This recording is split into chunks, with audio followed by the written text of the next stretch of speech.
As has previously been discussed on this channel, the state of gaming is, shall we say, suboptimal, to put it politely. These days, games seem as though they are rarely, if ever, released in a finished state. Early access titles and games as a service have unfortunately been normalized. Ironically, if you did play one of the only finished games to release within recent memory, you may have found yourself on a list. And we all know nothing bad ever happens when people get put on lists.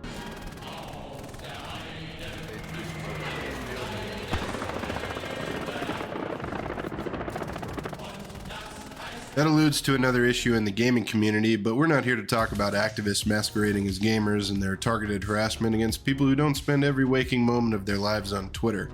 The purpose of this series is to revisit any given installment which released devoid of the necessary content to carry on its enjoyment by the masses, and then ask ourselves, does it still suck?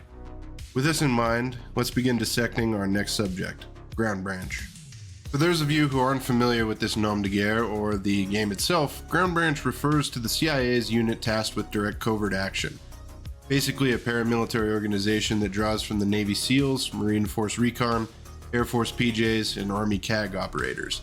It is a subsidiary of the CIA's Special Activities Center, formerly known as the Special Activities Division, a name you may recall if you ever played Battlefield Bad Company 2. Oh, welcome to Special Activities Division. What just happened?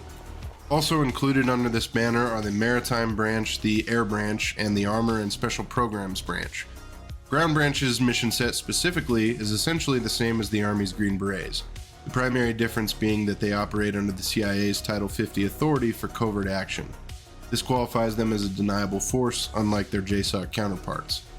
They have been extremely active in recent conflicts, and their history can be traced back to the Office of Strategic Services in World War II, as well as America's secret war in Laos during Vietnam. This all sounds pretty cool, right? You're probably expecting something like Ghost Recon or Rainbow Six, and you'd be half right. The lead artist and creative director cut his teeth with Ghost Recon and Rainbow Six back in the golden age of tactical shooters. Now, just so we're clear, this is the part where I cut him and his team some slack. Ground Branch is their passion project, and they are a very small group. They've tried to rely on crowdfunding to varying degrees of success, and the lead dev is paid for a lot of things with money he made contracting for other game developers and some work that he did for the Army Special Operations Command to build new digital training systems for our armed forces. How much more of this am I supposed to clear out? You're doing great. Almost done with this level, Butters. Just make sure you've cleared the driveway and walkway of all the virtual snow. Okay. It's so realistic. The snow looks kind of fake, though. I imagine finding the time to work on a game like this is more than a daunting task, and I feel for the guy. But we're here to talk about the game as it stands, and unfortunately, the base PvE experience this game provides is not much more than playing Terrorist Hunt in the R6 titles of old. There isn't really any of the depth or nuance that you'd expect from a unit that specializes in fieldcraft, surveillance, hostage rescue, and CQB, in addition to maybe sometimes training and motivating local nationals to overturn their government. CQB is only one of their specialities, but at its core, this game isn't much more than a Battle Drill 6 simulator. Let me just say, this statement in and of itself is not a criticism. I quite like me some Battle Drill 6, but I wish this game had more to offer on the PvE front. While we're on that topic, let's compare this to something like Ready or Not, a game which I fully intend to cover in this series, by the way. Ready or Not excels in several places where Ground Branch falls short. Say what you want about their cracked out AI, but it's leagues ahead of its counterpart. I'll take superhuman badasses over moving paper targets any day. But beyond that, it's not just their behavior that sets them apart, it's their deaths and how our actions as the player affect them.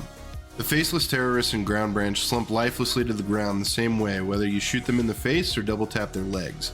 The ragdolling is moderately satisfying from a realism standpoint, but it can't stand up to the deaths in its competitors. Watching someone commit suicide or try to stop a catastrophic hemorrhage from their own neck can be downright uncomfortable. So for a game that prides itself on realism, I would like to see a lot more of that in terms of human behavior if they intend to continue developing a PvE experience. There's also something to be said for Ready or Not's environmental storytelling, a lovely bit of detail which adds depth to the world around you. Juxtapose the horrors of the nightclub map against any one of Ground Branch's offerings, and its shortcomings will become glaringly obvious. These are generic maps lacking any character or points of interest. That's not to say they haven't made recent progress with their map updates. As I understand it, they've made quite a bit of progress on that front. But fighting generic terrorists on a range of mostly typical FPS maps feels exactly that, generic. My last note for this comparison is that the lead developer mentioned in an interview that they don't intend to have any kind of story. The idea is that these are one-off missions much like the real operators would face, and I'm fine with that. But to make one last comparison to Ready or Not, they did this with their maps through environmental storytelling. You don't need any deeper lore to understand the situation presented to you, and I really can't praise it enough by comparison. Anyway, I think I belabored that point enough, so let's talk about PvP. I'd like to start broadly and work my way down because someone in my comments on the Reforger video brought up a great point about hardcore milsim games in general. To paraphrase, without many of the game-isms you'd find in something like Battlefield, i.e. a scoreboard for both teams, being able to see the other team's tickets, XP and ranking systems, etc., what is the point of playing something like Squad? There isn't anything to earn, and there isn't any notoriety. You can't exactly tell someone you're the equivalent of a Diamond 1 in Squad. Thanks for playing. I'm Diamond 1. There's no anxiety towards the end of the match as both teams' tickets dwindle away like in Battlefield. It just ends suddenly. Now, to be clear, this is not to say that there isn't any intrinsic value to be found in these games. When Squad is fun, it's really fucking fun. The clones are here, brother!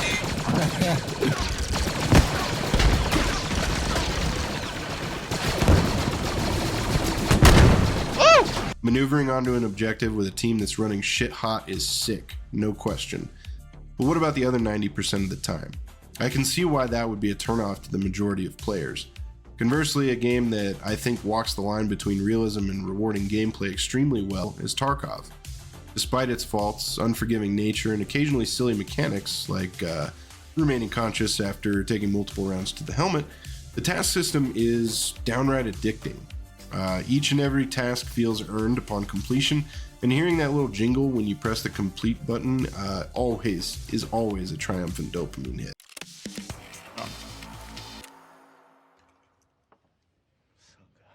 So with both sides of the realism coin outlined, where does Ground Branch stand on PvP? Well, it's alright. I think its strength lies in the imagination of the player. Now, what I mean by that is that the modes aren't much to write home about, but it's charming in the way that custom games in Halo can be. The major limiting factor is your imagination. As an example, my friends and I tested it out a little bit with a free-for-all at night in a small town. First to 10 wins, and I gotta say, skulking around in the dark knowing that it'd only take one bullet to kill me is pretty anxiety inducing, especially when combined with a tally at the top that denotes who's in the lead. I did have quite a bit of fun with that, but it's not really the sort of thing that's going to be sustainable for some of the same reasons outlined previously. Where this game does really seem to shine, though, is in the hands of a highly organized milsim group like Karma Cuts.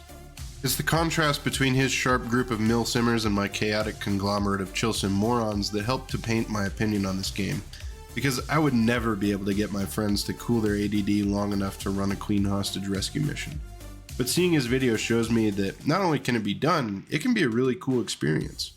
However, at the end of the day, my content and my opinions are more casual in nature, so while I think this game works for him, it doesn't have any real staying power for people who don't play that way. Now, before I give my final thoughts on this game, I have one major alibi and one minor, the former being that I love the customization.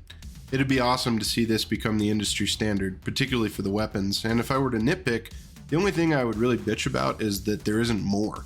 I'd really like to see more guns, optics, and pouch options. I would very much enjoy being able to build a Clone Correct 2015 CAG Syria impression kit, or rock a Haley Strategic D3 CRX on my CryJPC. The latter of these 2 points is that I don't like the way it feels to shoot with a magnified optic.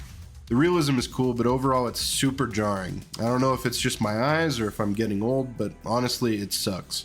Sometimes realism is too real and it doesn't translate very well. Anyway, it's finally time to answer the question outlined in our title for today. Does Ground Branch still suck? Well, not really. I certainly think there's enough content there now to justify taking a look at it if you're a fan of the genre and the Clancy games of old. It's by no means complete, and it's definitely being outpaced by some of its competitors, but there's plenty of opportunity for fun if you know where to look. My only recommendation is that if you pick up this game, you should find a group to play with, because unless you're looking for or are in a community that enjoys the application of real-world tactics to gaming, like my friends over at Death Screens and Dad Bods or Karma Cut, then this game probably isn't for you, and have a bad time. This marks the end of my second video in my Does It Still Suck series, and I just want to say that I really appreciate everyone who took the time to watch these, even the ones who disagreed with me and tried to hurt my feelings in the comments. So if you made it to the end, please don't forget to give the video a like to appease the algorithm gods, and subscribe if you want to see more like it. See you at the next one.